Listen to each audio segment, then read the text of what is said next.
Bildiyiniz kimi pensiyaların indeksləşdirilməsi baş verib. 9,3%.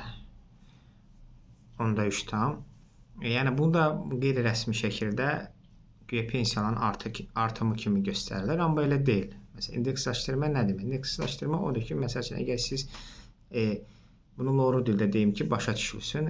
Əgər siz əvvəl bir yağ almaq üçün 15 manat bir pul verirdiniz, artıq yağın 16 manata qalxdığı üçün artıq siz eyni 1 kilo yağa 16 manat verirdiniz. Yəni bu artıq ərzaqın qalxması və manatın inflyasiyası baş verir.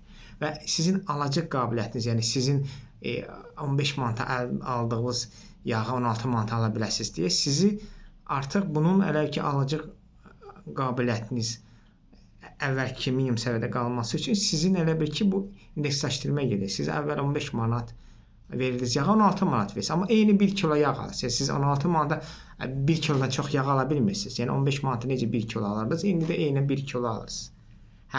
Bu əgər artım olması üçün bunu artıq bu pensiyalar ən az 15-16% qalxmalıdır. Onda siz 9% həmən o yağa gedirdi pulunuz. Qalan 5 məsəl üçün 6% qalanı artıq siz daha çox yağ ala bilərsiniz. Onda pensiya artımı olardı.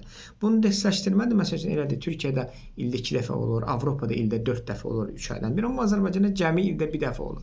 Yəni bu indeksləşdirmədə ən azı təkcə pensiyalara yox, minimum əmək haqqıya da, yəni maaşlara da olmalıdır, baş verməli ki, insanların minimum alış-verişi, yəni ki, heç olmasa qalsın. Yəni bu bahalaşmanın, manatın inflyasiyaya getməsi, dəyərin belə ucuzlaşması bir dönəmində və hələ üstəgəl də bu indeksləşdirmə də olanda yazıq pensionerlər ayın ortasında pensiyalarını aldılar. Yəni ayın ortasında. Yəni bu indeksləşdirmə adına pensiyanı qaldırmışıq. Bu qədər də bu yazıq pensiyaçıların onsuz da nə pensiya alırlar? Sizə də onlar ayın ortasında verirsiniz. Artıq uzana bu prosesdə gedir. Birazdan pensiyaların ayın sonunda verəcək. Əvvəl ilk 10 günündə verirdilər. İndi artıq ayın 15-dən başlayırlar verməyə, 13-dən, 14-dən, 15-dən. Biraz gedəndən sonra ümumiyyətlə deyirəm, ayın 20-sindən, 25-dən başlayırlar verməyə. Yəni bu da üstəgəl, yəni pensiyaçıların o minimum onsuz aldığı pulunu da bu qədər gözlətmək, yəni ki, bu da üstəgəl bir mənfilik. Ona görə bunu da heç də belə bir hökumətin böyük bir uğuru kimi qələmə vermək də lazımdır. Bu sırf minimum alış qabiliyyətinin qorunub saxlanmasıdır. O da qorunub saxlanılırmı? O da artıq başqa bir sualdır. Onu da pensiyaçılar özləri, maaş alanlar özləri buyurub öz fikirlərini bildirə bilərlər. Təşəkkür edirəm.